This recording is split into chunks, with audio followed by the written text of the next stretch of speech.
नमस्कार। हमारी इस बहुत खास सीरीज धन लक्ष्मी सूत्र में आप सबका एक बार फिर से स्वागत है। मैं हूं ऋचा अनिरुद्ध और ये सीरीज हमने एक बहुत ही खास मकसद से शुरू की है।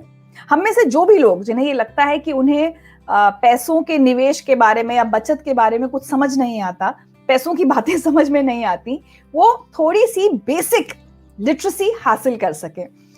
तो हमने जब धनलक्ष्मी सूत्र शुरू किया था अपने एक्सपर्ट विनायक सप्रे जी के साथ, जो कि एक फाइनेंशियल कोच हैं, सबसे पहले तो हमने यही समझने की कोशिश की थी कि क्यों बहुत जरूरी है हम में से हर किसी का फाइनेंशियली लिटरेट होना।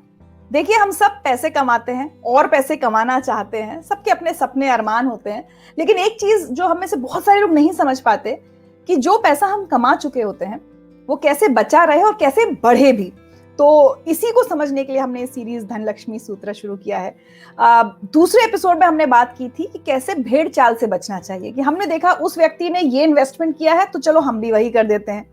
हम ये नहीं देखते कि वो इन्वेस्टमेंट हमारे लिए है नहीं है, हमें सूट करेगा नहीं करेगा, हमारी जरूरतों के हिसाब से है या नहीं। हम बस भेड़ चाल में कि उसने ये वाला शेयर लिया या उसने इस म्यूचुअल फंड में पैसा लगाया तो हम भी लगा दे। तो हमारे एक्सपर्ट विनायक सप्रे जी ने कहा कि इस भेड़ चाल से बचना चाहिए। आज हमारा तीसरा एपिसोड है और विनायक सप्रे जी ने हमें हिंट दी थी कि आज वो हमें बताएंगे कि कैसे, हम कहते हैं दुर्घटना से देर भली, लेकिन कैसे निवेश के मामले में देर ही दुर्घटना है, ये उन्होंने हमें पिछली बार बताया था।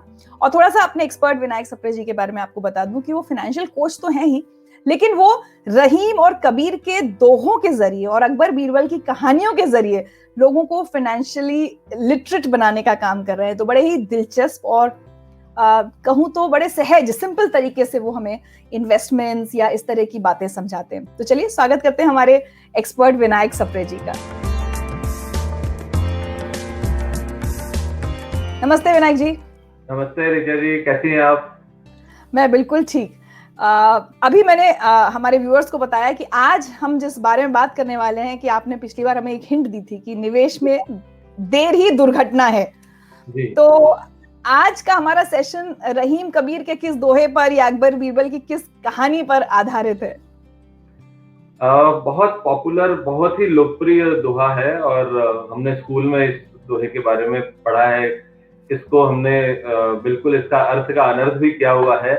दोहा कुछ यूं है कि काल करे सो आज कर, आज करे सो अब, पल में परलय होएगी, बहुरी करेगा कब। और आपको पता है हमने स्कूल में क्या किया।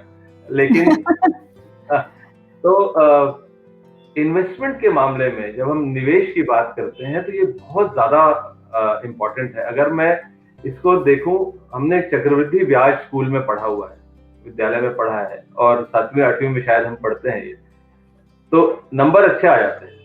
लेकिन उसका इम्प्लीमेंटेशन कैसे करना है, उसको कैसे फलीभूत करना है अपने निवेश के मामले में, ये बड़ा चैलेंजिंग टास्क हो जाता है लोगों को, क्योंकि उसका एक अंदाजा नहीं।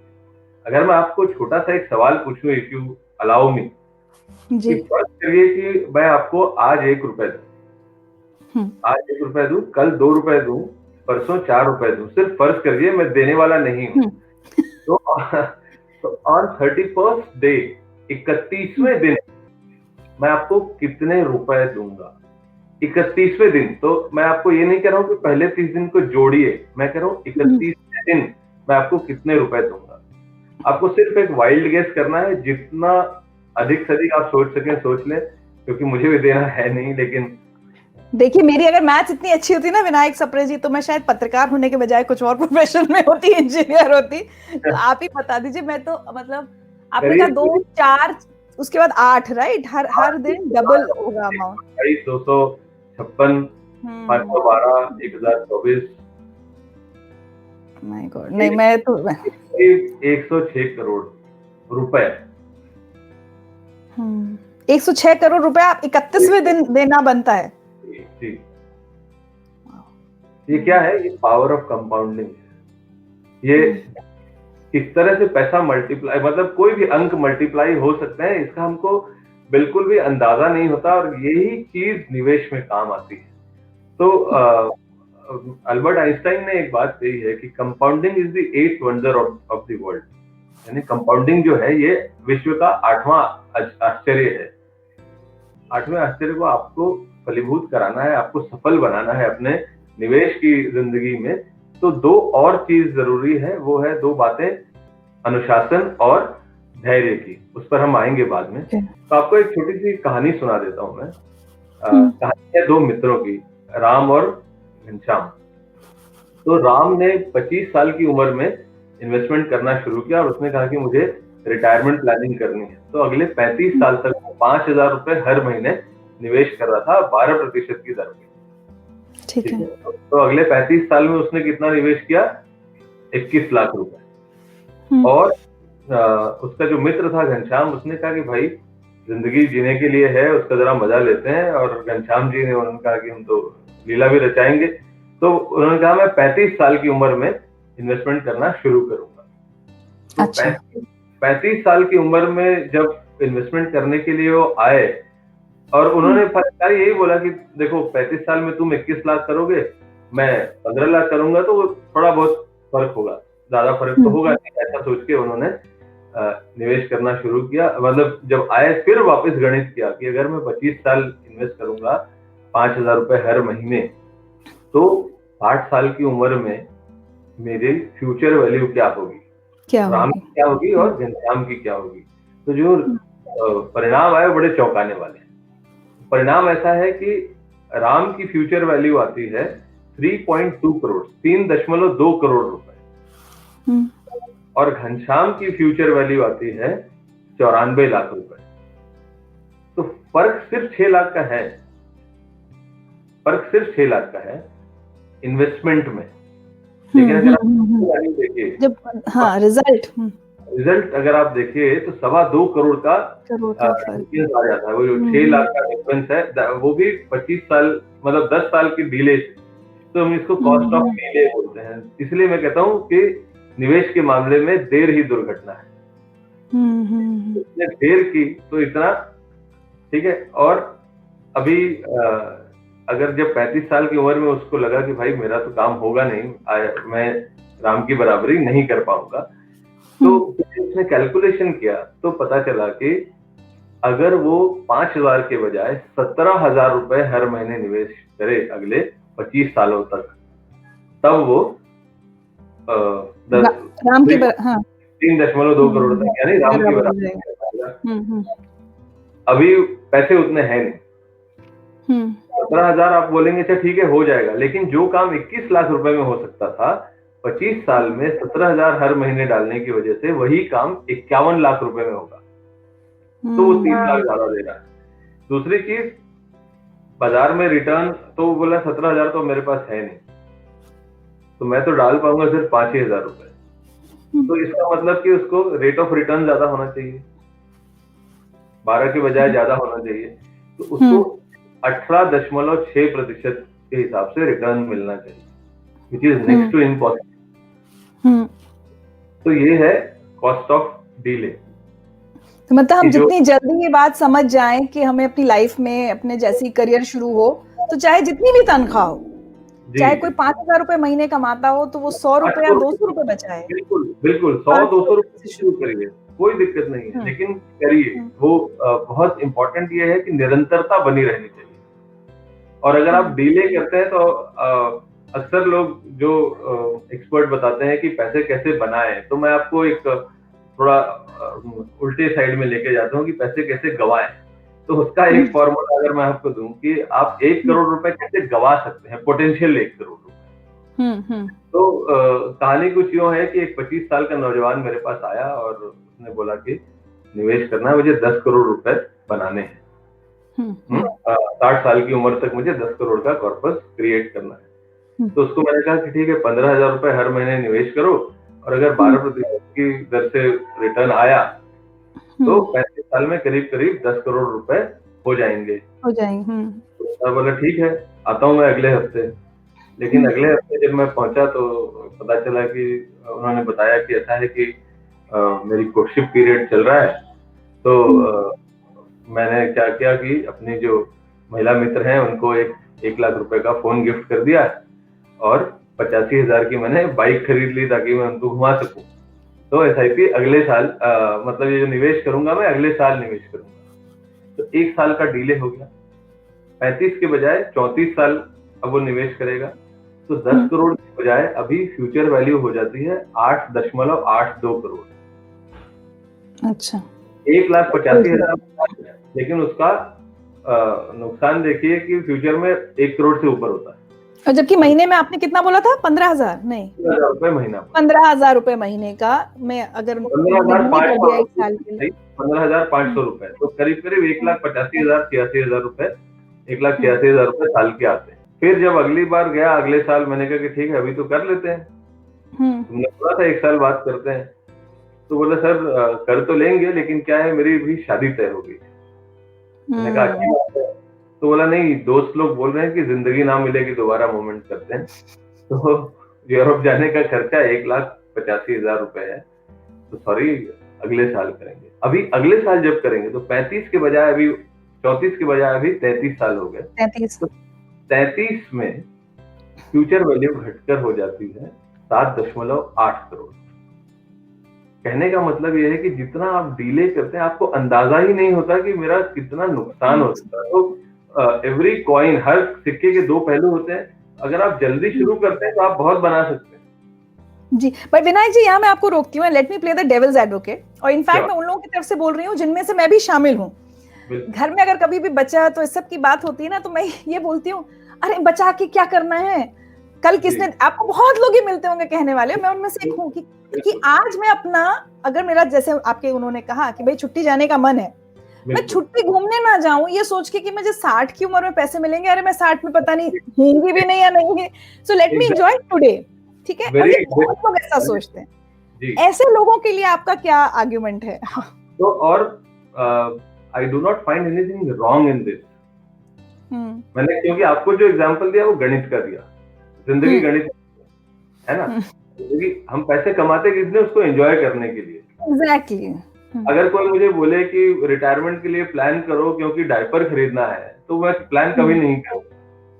इसलिए मैं बोलता हूँ कि रिटायरमेंट नहीं, मैं फाइनेंशियल फ्रीडम की बात करता हूँ।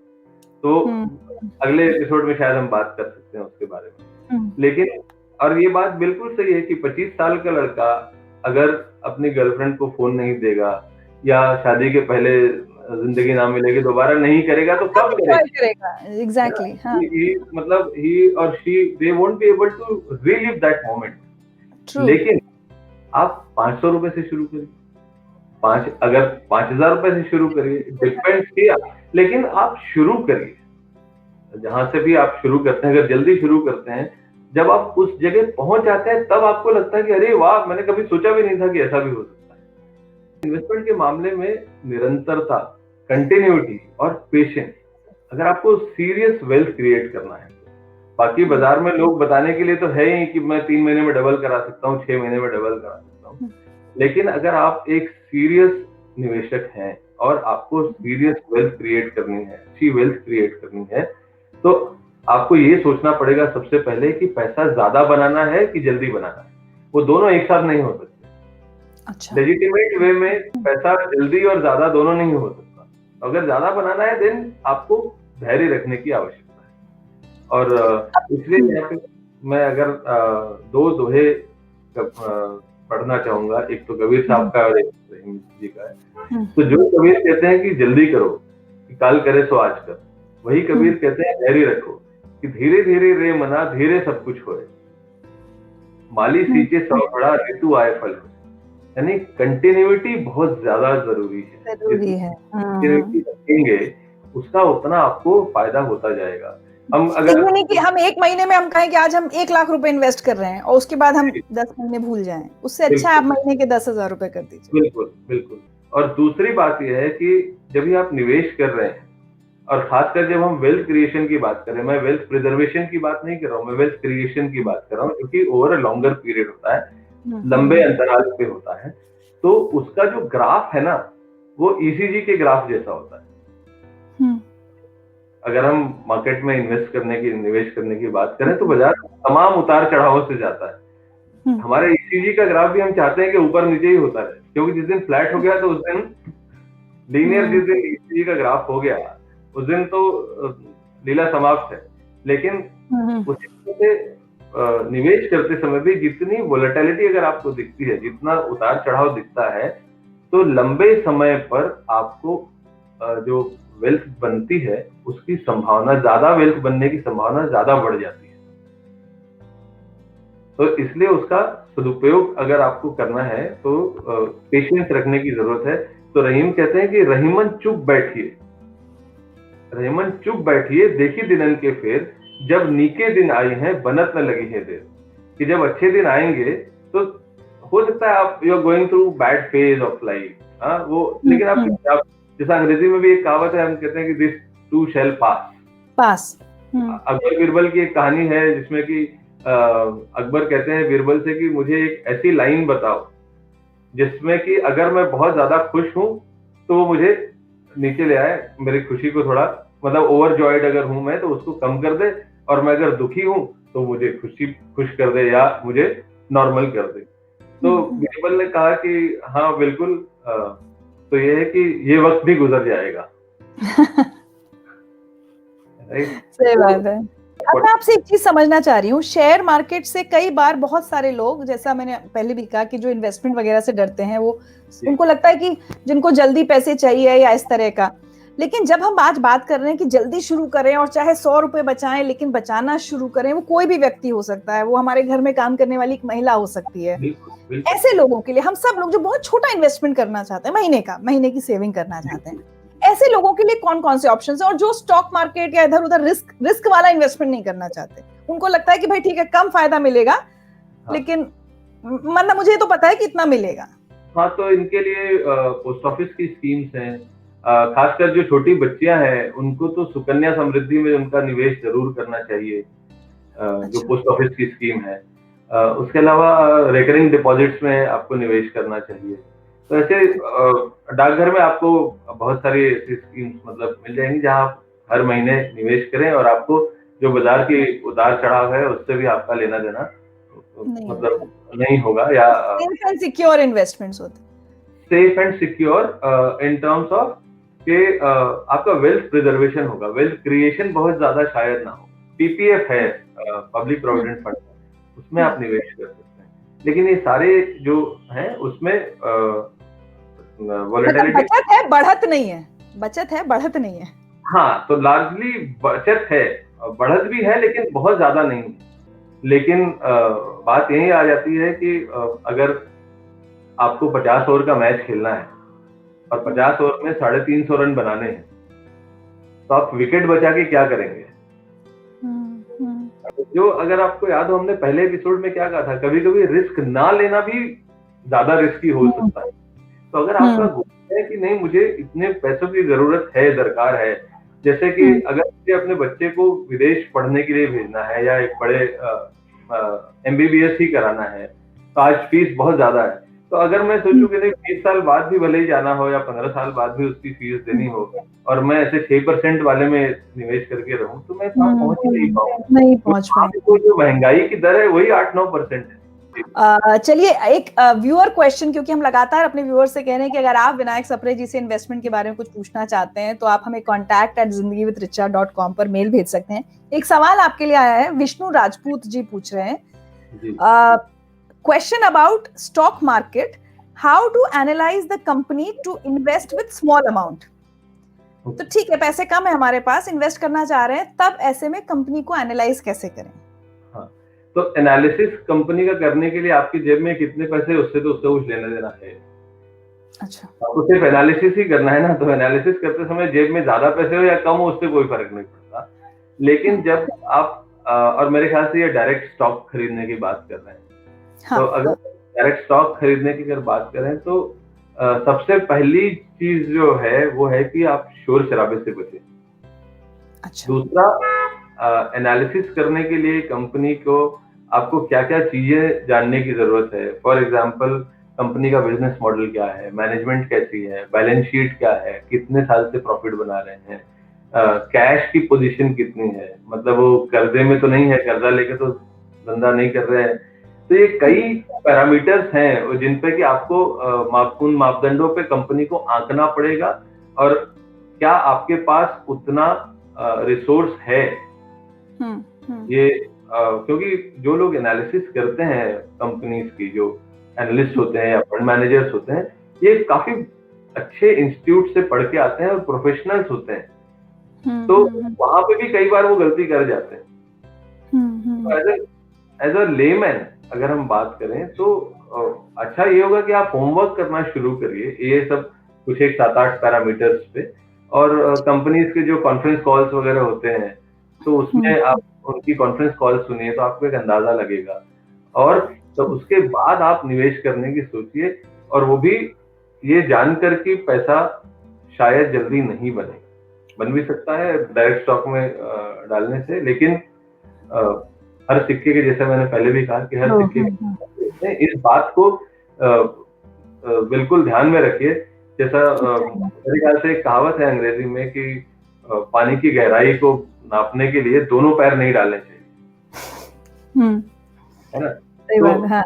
इन सब छोटी-छोटी बातों का, क्योंकि इस ध्यान में रखना। देखिए अनुभव खराब क्यों होता है? जैसे मैंने अगर आपको याद हो पहले एपिसोड में भी कहा था कि 15% अगर रिटर्न आया है 41 साल में, 100 का 46,000 हो गया अभी इसी सेंसेक्स, लेकिन ज्यादातर लोगों ने पैसे गंवाए हैं, उसके पीछे बेचारे सेंसेक्स का कोई दोष नहीं है। सोचा कि नहीं मैं तो दोनों पैर एक साथ डाल के डुबकी मारूंगा, सब्र नहीं रखा। चलिए, तो आज का धनलक्ष्मी सूत्र बहुत इंपॉर्टेंट है और हम में से हर किसी के लिए है। मतलब हम चाहे रिस्क लेने वाले लोग हों, चाहे नहीं हो, या बहुत पैसे की समझ हो नहीं हो, लेकिन पैसा बचाना तो हम सबको आता है। हमारी मतलब पहले की नानियां दादियां तो आप देखी ना कि थोड़े थोड़े पैसे कहीं अलग अलग पर्स में कहीं कहीं छुपा के मल्टीपल जगहों पर रखती थी। और मुझे याद है, मतलब अपने घर का भी याद है कि घर में अगर कभी फाइनेंशियल क्राइसिस सुनी, सबकी सुनती थी, बुआ मामी चाची ताई, कि पत्नियों ने, घर की जो महिला है उसने अपने 10 जगह के पर्स जो छुपा छुपा के पैसे रखे थे वो निकाल के अपने हस्बैंड को दिए कि भाई देखो ये। तो एक तरफ बहुत सारे पर्सेस जो हैं वो हमारे अलग अलग, जैसा आपने पहले में कहा था कि हम मल्टीपल जगहों पर इन्वेस्ट कर सकते हैं, किसी का थोड़ा म्यूचुअल फंड में, थोड़ा जहां पर भी बैंक, जो अलग अलग सोर्सेज हैं। बट सबसे बड़ी बात है आज हम ये तय करें कि आज से हमें बचत शुरू करनी है। वो बचत महीने के 100 रुपए भी हो सकते हैं, महीने के 1000, 10,000, लाख रुपए, आप जितना कमाते हैं उसके प्रोपोर्शन में आप सेव कर सकते हैं। बट वो दैट फर्स्ट स्टेप बहुत जरूरी है, वो बहुत जरूरी है। तो चलिए, आज हमने व्यूअर से रिक्वेस्ट कर सकते हैं कि अगर अभी तक आपने किसी भी तरह की बचत इन्वेस्टमेंट शुरू नहीं किया है तो आज ये धनलक्ष्मी सूत्र सुनने के बाद, जानने के बाद ये तय कीजिए कि चाहे छोटी हो या बड़ी, लेकिन किसी ना किसी तरह की बचत निवेश आप शुरू करेंगे। क्योंकि जिस बात हमने शुरू किया था कि निवेश में देर ही दुर्घटना है। विनायक सप्रे जी, बहुत बहुत शुक्रिया इस बातचीत के लिए। और थोड़ा सा अगर बता दें कि अगली बार हम क्या बात करने वाले हैं, अगले एपिसोड में किस दोहे पर, रहीम या कबीर के दोहे पर हम बात करें? तो मेरे जैसे बहुत सारे लोग हैं जो फाइनेंशियल लिटरेसी फैलाने की कोशिश कर रहे हैं, उसके बावजूद लोगों का अनुभव खराब होता रहता है, क्योंकि पैसे के साथ व्यवहार कैसे करें उस पे गड़बड़ हो जाती है। लोग रोमांच ढूंढने की कोशिश करते हैं। ये जो निवेश है ना, वेल्थ क्रिएशन, ये बहुत बोरिंग होना चाहिए। इतना बोरिंग होना चाहिए जैसे कि आप घास को देख रहे हैं और वो उगती हुई बड़ी हो, आराम से चलती रहे, आराम से। आप अपने बच्चे को हर रोज कितना मिलीमीटर बढ़ गया आप नहीं देखते। आपका एक रिलेटिव आता है, रिश्तेदार 5 साल बाद आता है, कहता है अरे इतना बड़ा हो गया, इतना बड़ा हो गया। तो वही निवेश के मामले में भी कुछ वैसा ही है, लेकिन ऐसा होता नहीं है। क्यों नहीं होता? क्योंकि लोगों को, चाहे वो फाइनेंशियल मार्केट हो या ग्लैमर का फिल्म इंडस्ट्री हो या ऐसी इंडस्ट्रीज हो जहाँ चकाचौंध ज्यादा होती है, तो लोगों को रोमांच चाहिए होता है। और जब लोगों को रोमांच चाहिए होता है तो मेरे जैसे लोग कभी जब दुखी हो जाते हैं तो कहते हैं कि साचे कोई न पति जई, झूठे जगपति आए। कि सच्चे आदमी में लोगों को भरोसा नहीं है, लोग जो छलावा बातें करते हैं उनमें ज्यादा विश्वास दिखाते हैं। झूठे जगपति आए, गली गली गोरस फिरे, मदिरा बैठी बिकाए। कि दूध को बिकने के लिए गली गली घूमना पड़ता है और शराब अपनी जगह बैठे बैठे बिक जाती है। ठीक है, तो इस बारे में हम बात करेंगे अगले एपिसोड में, इस दोहे पर। क्या बात। चलिए, तो आज का धनलक्ष्मी सूत्र कि आज से ही बचत शुरू कीजिए। काल करे सो आज कर, आज करे सो अब। इससे हम आज अपने दर्शकों से विदा लेते हैं। Thank you so much Vinayak Sapre ji, और शुक्रिया आप सबका जो हमारे साथ इस एपिसोड में जुड़े। Thank you.